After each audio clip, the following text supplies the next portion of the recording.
heti tuu suunnilleen, kun pidät hinnassa, niin hyvä on. Terho! Oi! Onko vaikka mua? Ei. Ajaa, eikö kauheasti kiitti? Mä tunnen vähän sanomaan mulle mua. Terho! Terho! No hei. Ai jaha, kiinnostaa juuri toinen. Ja et niinku Lea on kivempi vai on? Onko tää nyt tulkittavana jotenkin silleen niinku, että Lealla on narttuja ja mulla on uroksia? Onko se juttu? Onko se se juttu?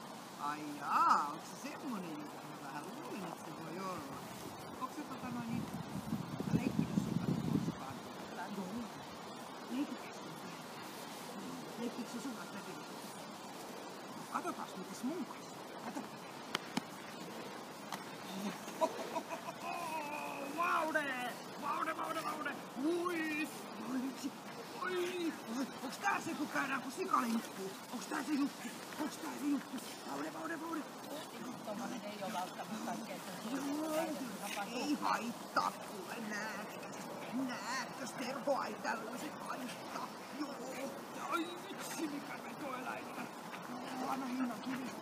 Anna hinnan kiristyä. Hyvä. Vaude mikä vetoeläin. Hurja mies. Oi kauhean. Hurja mies. Oi.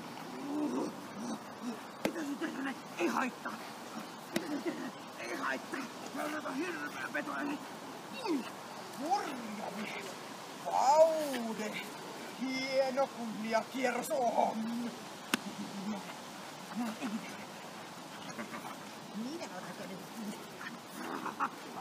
Ai nytkö se on kiva? Ai.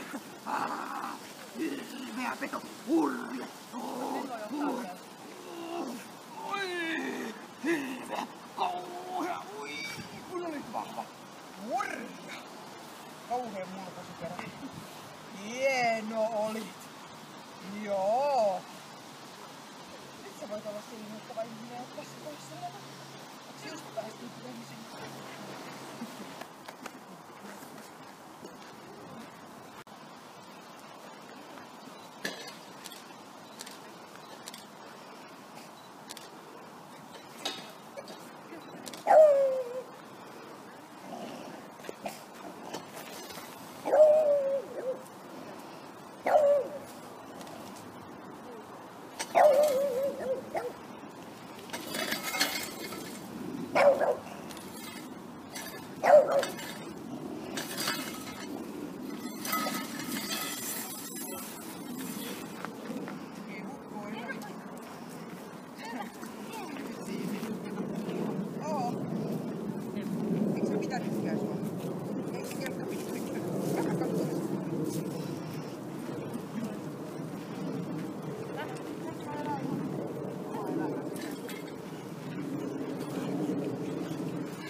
Selvä. Eikö sä muista enää sitä? Ei, kun sä poseeraat.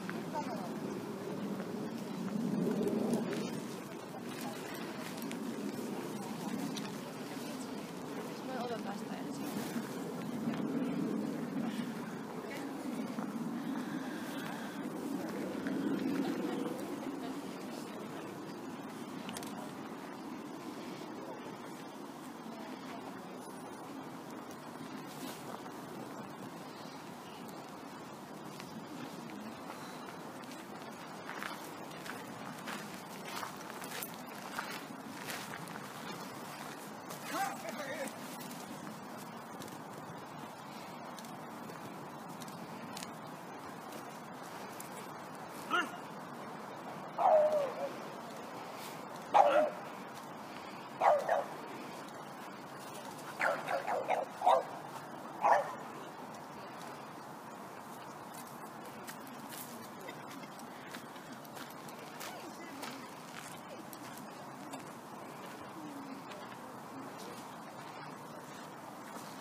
En yhtään ihmettele, että teillä pysyy hopat pihassa. Kaikki pysyy nuoremmat koirat ja hevoset. Joo. Kyllä, siinä on paljon ominaisuuksia ja monesta asiasta tulee ihan mieleen, että se on ihan hyvä, että se on elopainoa ja koko ajan, jos se on enempää. Että se voi tulla vähän häntkuulua aina välillä. Ja se on hyvä, että silloin sitä jokapäiväistä puuhaa ja tehtävää. Että se turhautuu Mutta lähdetään, sulle luonnetesti on tuttu asia, niin ei sen enempää tarvitse selitellä. Lähdetään toimintakykyyn. Toimintakyky on tällä koiralla +2 sitä. Se on niin kuin ainoa asia, missä se niin joutui tuumailemaan, oli tosiaan pimeä huone, että no voiko mennä seinästä läpi vai pitääkö kiertää. Se oli tämän äitin sama juttu. Joo, ei voinut mennä hänen. Joo, tää on tänne vähän aina elämä vaikeeta koirilla, mutta tosissaan se joka paikassa niin kuin äärimmäisen itsenäisesti ja rohkeasti asioita tekee. Terävyys, sen aggressiivinen taipumus itseään puolustaa tuossa seinässä, sitä eniten testataan, ja se on +3 kohtuullinen ilman jäljellä. Se on koko ajan semmoinen kohtuullinen siinä, että ei se semmoista pyhää raivoa. Mutta sitten taas, kun teitä kimpassa puolustetaan, niin sitten se onkin jo sitten se puolustus on suuri. Sillä ei siltä niin kuin äkkiä mitään tavaroita täältä mitään. Kyllähän joo, toisiksi muuten juoksee päin. Joo. Kovasti on niin halua tehdä omaa puolustaa.